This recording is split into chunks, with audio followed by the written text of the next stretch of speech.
여러분 혹시 1990년대 기억나세요? 우리나라 자동차가 막 1,000만 대를 넘어서고 마이카라는 말이 우리 가족의 꿈이자 중산층의 상징이었던 바로 그 시절 말이에요. 그리고 그 곁에 늘 우리 동네 카센터 사장님이 계셨죠. 차에 대해서 아무것도 몰라도 그냥 사장님 하고 부르면 척척 다 해결해 주시던 분들. 정말이지 우리 가족 건강 돌봐주시는 주치의 같았잖아요. 근데 한 20년 지난 지금 그 많았던 카센터들은 대체 다 어디로 가버린 걸까요? 오늘 바로 이 질문의 답을 한번 찾아보려고 합니다. 이거 단순히 경기가 안 좋아서 장사가 안 된다 이런 차원의 이야기가 아니에요. 이건 우리가 함께 추적해볼 하나의 거대한 사회적 미스터리라고 할 수 있죠. 자, 저와 함께 한번 파헤쳐 보시죠. 자, 보세요. 약 1,000곳. 이게 무슨 숫자일까요? 이게 바로 지난 13년 동안 서울에서만 사라진 동네 카센터의 숫자입니다. 무려 1,000곳이 그냥 지도에서 지워져 버린 거예요. 대체 무슨 일이 있었던 걸까요? 자, 우리 수사의 첫 번째 단서부터 한번 따라가 보죠. 바로 도시의 압박입니다.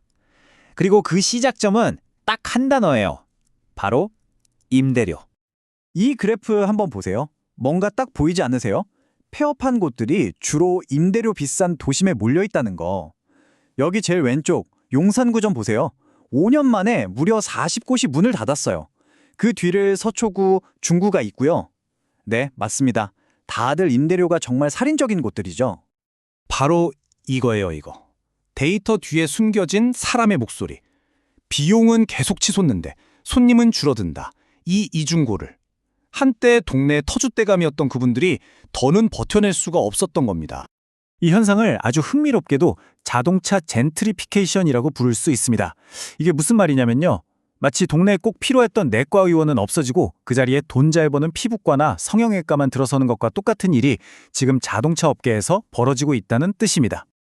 이 돈 문제는요, 곧바로 사람 문제로 이어집니다.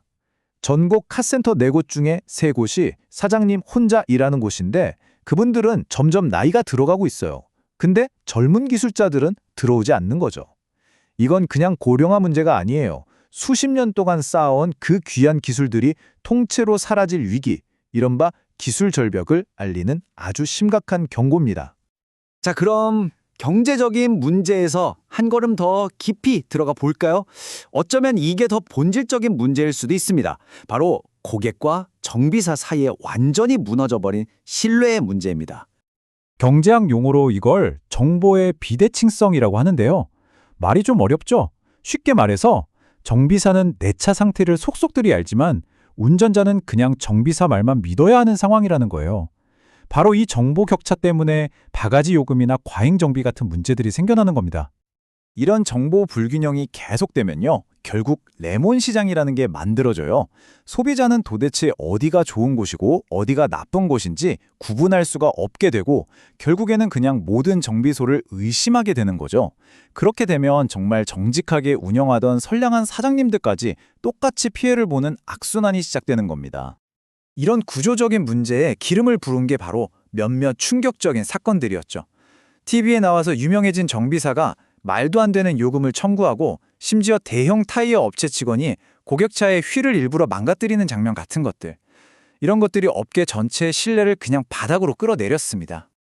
이게 그냥 일부 나쁜 사람들의 문제라고 생각할 수도 있는데 데이터를 보면 그렇지가 않아요. 한국소비자원 통계를 보니까 지난 3년간 접수된 피해 중에 무려 73% 이상이 정비불량이었어요. 그러니까 소비자들이 겪는 피해가 그냥 어쩌다 한 번 있는 일이 아니라는 거죠. 자, 이렇게 뼈아픈 경험이 쌓이니까 소비자들 입장에선 어떻게 되겠어요? 에이, 비싸고 오래 기다려도 그냥 제조사가 하는 공식 센터 가자. 이렇게 되는 거죠. 근데 이게 참 아이러니한 게 어쩌면 동네의 바가지를 피해서 대기업의 바가지를 선택하는 상황일지도 모른다는 겁니다. 자, 이제 동네 카센터에 날아든 마지막 결정타를 살펴보겠습니다. 이건 거대한 쓰나미라고 할 수 있겠는데요. 바로 전기차의 등장입니다. 이 표를 보면 정말 한눈에 들어옵니다. 내연기관차랑 전기차 한번 비교해보세요. 부품 수가 3분의 1로 줄고 엔진 오일 교환 같은 핵심 정비는 아예 사라져요. 수리도구는 렌치에서 노트북으로 바뀌고요. 이건 뭐냐면 평생 기름 묻혀가며 쌓아온 기계 지식이 소프트웨어 지식 앞에서 한순간에 무력해질 수 있는 완전히 다른 세상에 왔다는 뜻입니다. 아니 그럼 전기차 기술 배우면 되는 거 아니야? 라고 생각하실 수 있죠. 근데 현실엔 그게 정말 쉽지가 않습니다. 수천만 원짜리 장비를 새로 들여놓기도 어렵고 혼자 일하는데 며칠씩 가게 문 닫고 교육받으러 갈 수도 없잖아요. 결정적으로 제조사들이 수리 정보를 꽁꽁 숨기고 독점하니까 동네 카센터에서는 고장 진단조차 할 수가 없는 거예요. 지금 전 세계적으로 벌어지고 있는 수리할 권리 전쟁의 최전선이 바로 여기입니다. 이게 뭐 먼 미래의 얘기 같으세요?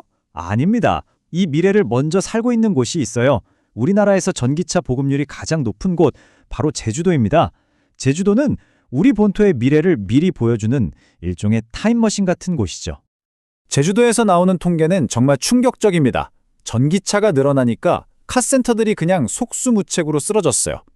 심지어 최근 5년 안에 새로 문을 연 곳들조차 61%가 이미 폐업했습니다. 지금 제주도의 모습이 몇 년 뒤 서울과 부산의 모습이 될 수 있다는 아주 강력한 경고인 셈이죠. 자, 이제 결론을 내려볼 시간입니다. 지금까지 우리가 살펴본 증거들을 종합해보면 동네 카센터의 몰락은 어느 한 가지 원인 때문이 아니었습니다. 여러 개의 거대한 파도가 동시에 덮친 퍼펙트 스톰이었던 거죠. 이 세 개의 파도를 다시 한번 정리해 볼게요. 첫 번째 파도는 임대료와 인력난이라는 경제의 파도가 생존 기반을 흔들었고, 두 번째, 일부의 비양심적인 행태가 시장 전체의 믿음을 무너뜨린 신뢰의 파도가 덮쳤습니다. 그리고 마지막으로 그렇게 신뢰와 돈을 잃어버린 카센터들 앞에 전기차라는 거대한 기술의 파도가 밀려온 겁니다.